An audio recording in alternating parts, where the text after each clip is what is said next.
নজর রাখবো পরবর্তী সংবাদে। রাজ্য জুড়ে বৃষ্টি বিঘ্নিত আবহাওয়ার সঙ্গে টানা ঝড় এবং টানা বজ্রপাত এবং একই সঙ্গে বৃষ্টি।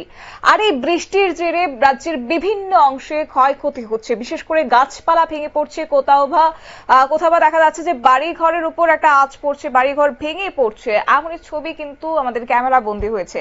তারই মধ্যে আজকে বিশালগড়ের ছবি এই মুহূর্তে আপনাদেরকে দেখাচ্ছি, যেখানে এই টানা বৃষ্টির জেরে এক প্রকার গাছ ভেঙে পড়েছে, কোথাও বা বৈদ্যুতিক তার একটা সংযোগ ছিন্ন হয়ে গেছে। এতে করে বিভিন্ন এলাকা এখন বিদ্যুৎ বিচ্ছিন্ন হয়ে রয়েছে এবং সেক্ষেত্রে এবার দেখা গেছে ঝড় বৃষ্টিতে ভিন্ন ক্ষেত্রে গাছ ভেঙে পড়ে একটা বিপত্তি। টাকারজলা বিশ্রামগঞ্জ সড়কে অগ্নি নির্বাপক দপ্তরের সামনে গাছ ভেঙে পড়ে এক প্রকার রাস্তা বন্ধ হয়ে গেছে। এছাড়া দক্ষিণ টাকারজলা স্কুল রোডেও আজ ভেঙে পড়ে বন্ধ হয়ে পড়েছে সেখানে যাতায়াত, এবং এতে করে পথ চলতে যারা সাধারণ মানুষজন রয়েছে তাদের এক প্রকার দুর্ভোগ পোহাতে হচ্ছে। তবে অন্যদিকে অগ্নি নির্বাপক দপ্তর এবং অন্যান্য যারা দপ্তরের কর্মীরা রয়েছে তারা অবশ্য গাছ কেটে পরিস্থিতি স্বাভাবিক করার চেষ্টা করেছেন এবং তাদের প্রচেষ্টাতেই এই বৃষ্টি বিঘ্নিত আবহাওয়াকে উপেক্ষা করে রীতিমতো তারা কাজে হাত লাগিয়েছেন এবং যার কারণে সেই ভাঙা গাছটিকে এবার রাস্তা থেকে সরিয়ে যাতায়াতের ক্ষেত্রে স্বাভাবিক করা হয়েছে। পরিস্থিতি এখনো পর্যন্ত স্বাভাবিক রয়েছে।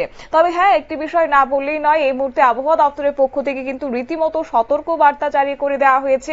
তাই রাজ্যের ক্ষেত্রে বিশেষ করে পশ্চিম জেলা, এছাড়াও খোয়াই জেলা, এছাড়াও সিপাহীজলার ক্ষেত্রে কিন্তু এই মুহূর্তে সতর্ক বার্তা থাকছে, কমলা সতর্ক বার্তা জারি করে দেওয়া হয়েছে। তাই যে কোনো সময় গাছ ভেঙে পড়তে পারে কিংবা কোনো রকমের বিপত্তি হতে পারে, তাই সাধারণ মানুষ যেন সতর্ক থাকেন এই বিষয়টাকে মাথায় রাখতে ইতিমধ্যে কিন্তু আবহাওয়া দপ্তরের পক্ষ থেকে সতর্কতা বাণী দিয়ে দেওয়া হয়েছে। যদিও যে ছবি আপনাদেরকে দেখাচ্ছি বিশালগড়ের রীতিমতো কাঁঠাল গাছ এক প্রকার ভেঙে পড়েছে এবং কোথাও বা অন্যান্য গাছ ভেঙে পড়েছে, বিশেষ করে সাধারণ মানুষ এক প্রকার দুর্ভোগ পোহাতে হয়েছে। যদিও সেখানে দপ্তরের কর্মীরা সদা সতর্ক রয়েছে অগ্নি নির্বাপক দপ্তরের কর্মীরাও, তাই সেক্ষেত্রে গাছটিকে কেটে পুনরায় স্বাভাবিক করা হয়েছে যান চলাচল। নিয়ে নিচ্ছি ছোট্ট একটি বিজ্ঞাপন বিরতি, সঙ্গে থাকুন।